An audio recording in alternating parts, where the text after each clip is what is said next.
everybody, I'm Tony George, and that's my buddy from the 8-8, Scott Spreitzer, and we're here for you. A big game over Thanksgiving weekend, and of course, Scott and I weren't taping the 8-8, so we thought we'd extend some courtesy and bother Scott when he's got the you got the turkey in the sink thawing out, Scott.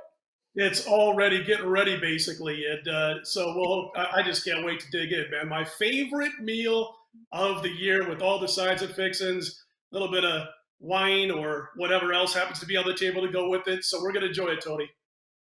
Well, thank goodness our beloved Huskers are playing on Friday so we can digest our meal on Thursday before we throw it all up watching that disaster. And and as we talk about that, ladies and gentlemen, it is rivalry weekend. We saw some of those rivalries last week play out, Scott. Not quite the storied rivalries as like the USC UCLA game was lopsided, and probably Sure. Stanford and Notre Dame's going to be probably a little bit lopsided this week. And according to odds makers, the game we're going to talk about here, Michigan and Ohio State, one of the big ones each and every year. Big Ten battle of Big Ten foes here, battle of one-loss teams, and yet one of those teams is laying 8 points, and they're expecting little of that Big Ten defense we're all used to over the years, with a total of 64.5 here, Scott. And honestly, Scott, when I looked at this game, I looked at Ohio State last week and watched them play, I did put out a Twitter and I said, seriously, is Michigan or Georgia, either one, going to stop these guys? Seriously? They looked unstoppable. Stroud is now the front runner for the Heisman. There's a lot of stuff going for Ohio State, but then again, it's the old Lee Corso thing. Not so fast, my friend. You have a 10-1 team that's 9-2 against the spread here at home, Scott, catching 8. Yeah, I gotta start real quickly, Tony, by just letting everybody know, because of like Thanksgiving, as Tony mentioned, all of our plays, Tony's, mine, everybody else over at DocSports.com, will be available Wednesday this week at 6 p.m. Eastern, 3 p.m. Pacific, rather than Thursday. So Wednesday, you'll get all the plays for the entire week from us all. Yeah, you know what? I'm going to throw out a number, and here's the number, Tony. I'm just going to get to it. 3,648. I'm going to say it again. 3,648. Just remember that number.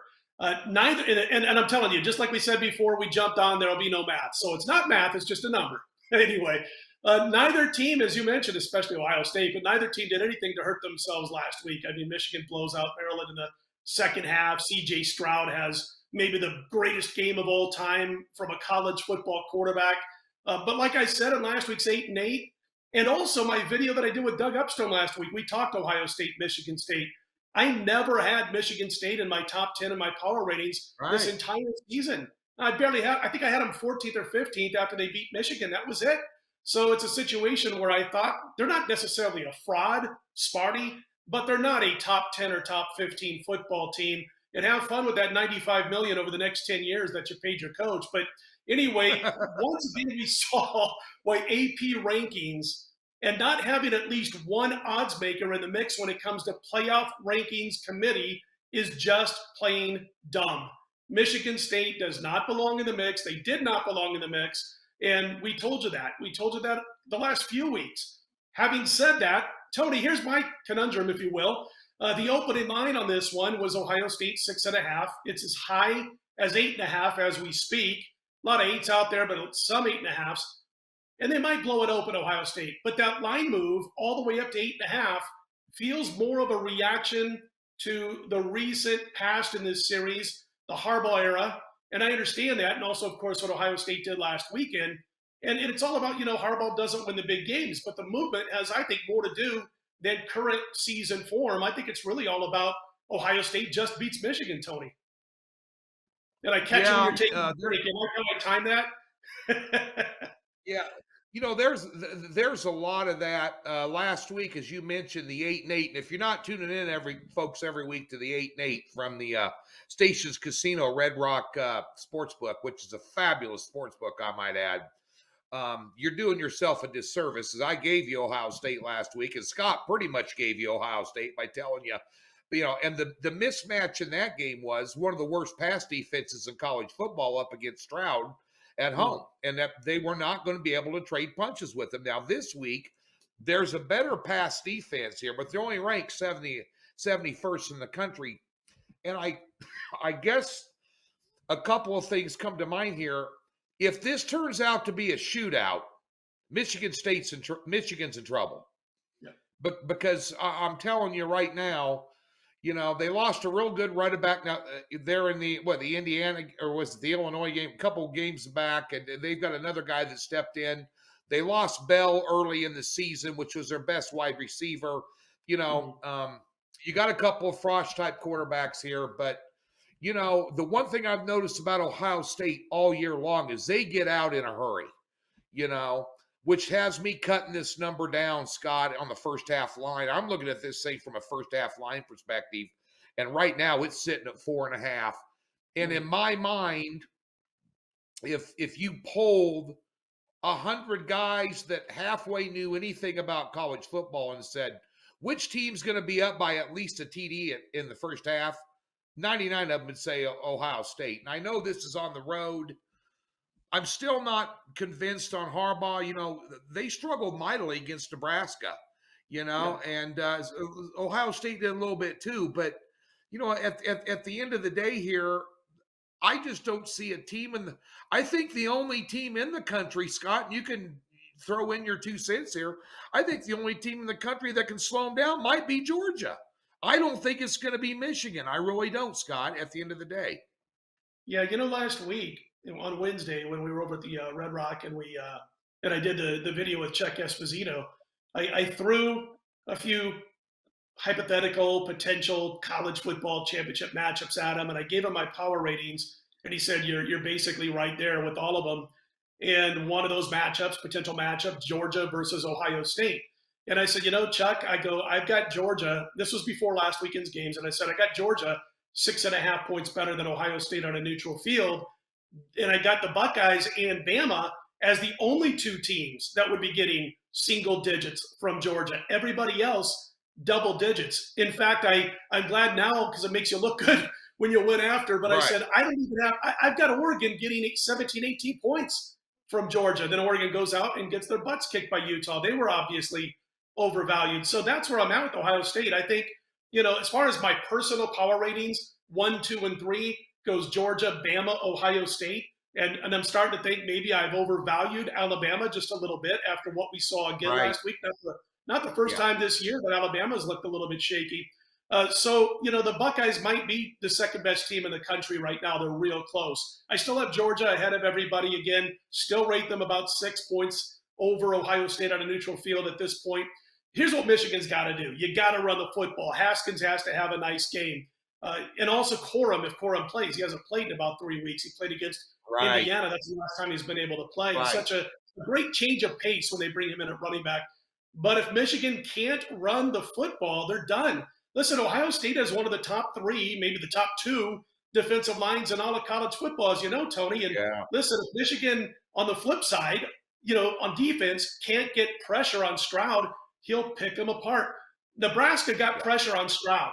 They picked him off twice. He had gone something crazy like 160 straight passes without a pick. They got pressure on him with their good linebackers and all that kind of stuff. They forced him into 2 picks. They came within whatever it was, a touchdown of beating Ohio State. Michigan has to get pressure on C.J. Stroud, or it's game, set, match before you know it. Michigan State, as we saw, didn't get pressure on him. He goes 32 for 35. He does a Tom Brady on him.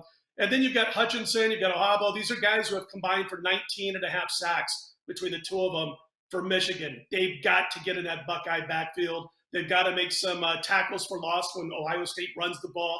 And again, if they don't, and that's a tall order, they don't win this game, Tony. So it's a situation on Michigan has ways to stay in this contest. The line is higher than the power rating, which I thought it would. I thought that, if you power rated these 2 teams in Ann Arbor, Ohio State's 4.5, 5. But you can't really do that, or you'd get all one-sided action on the Buckeyes. And listen, I know the books like to have a little bit more action on one side than the other, but they don't want all that action coming in on the Buckeyes late 4.5 or 5, which is why the line is where it's at. Well, if this was Ohio State minus 4.5 for the game, it'd be an 8-unit game of the year for me. I think Ohio State's that much better. I also think that Day is a better coach than Harbaugh. I think his staff is better. I think his defensive line is better. You hear so much about Michigan's defense and how vaunted they were. Taylor Martinez in Nebraska tore him up. They're not all that. But at the end of the day, I have this power rated at Ohio State at a 30.7 and Michigan at a 21. So my power rating comes in at 9. Then you got to take out, let's say would you give Michigan a full 3-point home field advantage here, Scott? I give them, well, you just said something that I think is interesting, and I think it's a good lesson for folks. In a normal game, I give Michigan about a 3.5 to 4 at home. But you said the key word in this game against the Ohio State Buckeyes, I think you drop that home field advantage a little bit. I mean, after all, you've got Ohio State who's won 8 in a row, and a few of those have come in Ann Arbor in this series. So I think you drop it down to 2.5, maybe 3 tops from 3.5 or 4. I think that's a good point. Yeah, I'm going to play. I'll lean first half line here. Ohio State, a blowout would not. It wouldn't surprise me. I would like to think that Michigan keeps this close. Just until Jim Harbaugh could consistently beat ranked teams. So he beat Michigan State, which we found out wasn't all that, on the road as a ranked team. Now they're at home here, but he's had trouble with ranked teams, and I just think it's one of those games where, until somebody can stand, in my opinion, I think Ohio State is 4 points, maybe 5 points better than Alabama in my mind. I think they're the second best team in the country. I think they're right there with Georgia, and Georgia's kind of found some offense here in the second half of the season, which is scary because in the first half, they didn't have near as much as they do now. They've kind of settled in a quarterback, and we'll see how they get through the SEC championship game and if they're healthy and everything, But at the end of the day, I'll lean here a little bit first half line on Ohio State, Scott. This total 64, just real quick, and then we'll get to what's on deck here over at Docs this weekend. 64.5 seems awfully high, but do you see that, as a number that you want to stay away from, or is that in the ballpark in your mind, Scott? Yeah, it feels like if you like Ohio State, you're going to tend to think that this game is going to be played in the 60s. If you like Michigan, not so high as far as the final score is concerned, the combined score. The overs cashed 7 straight times between these two, and that's a big but. The average total, 51. So you're talking about 13 points above that average total. So I'll tell you this way. Remember I said, and by the way, Ohio State and Michigan, I've seen these reports, Ohio State's covered 9 of the last 13 or whatever. Well, it's 4-4 against the spread the last 8. So, yeah, they've won every game the last 8, but it's 4-4 against the spread. Remember I said to keep in mind that number 3,648? That's the amount of days it will have been since Michigan beat Ohio State. 3,648 days. So I'm going to tell you who I like here. And by the way, folks, if you do jump on board with my football package this week, this is not one of the plays in the package, so you don't have to worry about hearing it for free and then, of course, having to purchase it on the package. This won't be part of that package. But I don't have a Brutus mascot skull, but I am going to kind of do my own version of Lee Corso and say, there it is. There it is. There goes my microphone. As he knocks over his microphone. But it's the Buckeyes, baby. What an idiot. He knocks over his own microphone. Anyway, Ohio State is my side of the mic drop. I'm going to get my power ratings. Scott Spreitzer just did a mic drop on the show, ladies and gentlemen. That's how confident he is with the Buckeyes this week. And I'll take him on the first half line. Say, listen, as Scott mentioned, we got a free $60 link in the description below. Doc Sports is a real deal. We're the I'm not screwing around crew. We've been around 50 years. We know what we're doing. You're not getting any, smoke blown up your butt and a bunch of hype. It's 12 really good professional handicappers. My guest included here, and we've got a free $60. It's a holiday weekend. We're getting the picks out early for you on Wednesday because, quite frankly, mom, grandma, your wife don't want you dicking around on your phone during Thanksgiving dinner trying to get your picks and get them bet. Let's keep this as a family tradition. So we're giving them to you early.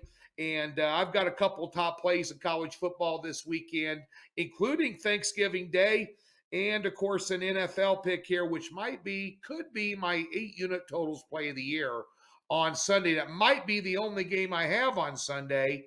And so be sure and get over to Doc Scott. I know you got a lot going on. And of course, college hoops, a lot of tournaments there.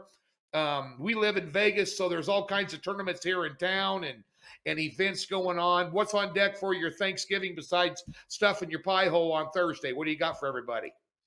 Sports capital of the world, Las Vegas, Nevada. I mean, starting last week on 8:30 p.m. Pacific time, Friday night kickoff. I'm there at the stadium to watch UNLV and cover against San Diego State. We had the fight on Saturday night. Way to go, Omaha's very own Bud Crawford getting the knockout in the 10th round over Sean Porter. Games all week long at a bunch of different hotels. It's been great to be a part of Las Vegas. Yeah, you mentioned Grandma, man. I mean, she wants to book her bets, by 9 a.m. and get on with it. So that's why we're doing these plays on Wednesdays, Tony.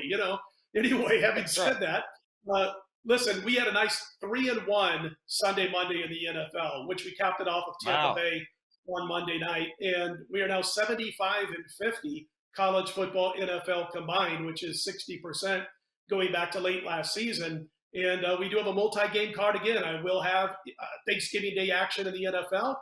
We do have a 7-star going this week in the NFL. 6-1 is my 7-star football run going back to late September. So we'll look to make that 7-1. I lost one last week. We had our 6-game win streak snapped, but we'll look to get right back on track here. But again, it's been nice, 75-50. We'll look to keep it going. And as Tony mentioned, I mean, not just here, we got college basketball every day of the week. Since the NC2A went from about 150 teams to 3,050, we're working every day and every night, and it's great. I mean, we're off to a great start. College basketball went into Tuesday as we cut this video, hitting 61% in college basketball so far this season. Top plays, which are, for me so far, I've been 4 stars and higher, are 7-1 against the spread. So we'll look to keep that going in the college ranks. And 66% in NBA since day 3. So we'll look to keep that going too, Tony. So there's a lot to choose from. All the guys at DocSports.com, go to their pages, check them out, see who's hot, all that good stuff. And happy Thanksgiving to everybody, man. You and Annette, Tony, and your family. And I know I am going to be in tryptophanic bliss by Thursday evening. I will too, and next time you'll see me on a video Thanksgiving Day, I'll have a little whipped cream on the end of my nose for you, as I'm eating the pumpkin pie, just one hand in it, since I'm not going to be around my mom this year, just the wife and I on a very subtle Thanksgiving this year. But we want to, we have a lot to be thankful for. It's been a great year with this COVID and everything going on, and we're thankful that we have all these sports and all these great events and have a little action on them, make them even a little bit funner to watch. And we're thankful for all you tuning into the video and getting over to Docs this weekend and getting hooked up. Enjoy the Michigan and Ohio State game, folks. Come over and see us for the rest of the big picks right over there at DocSports.com.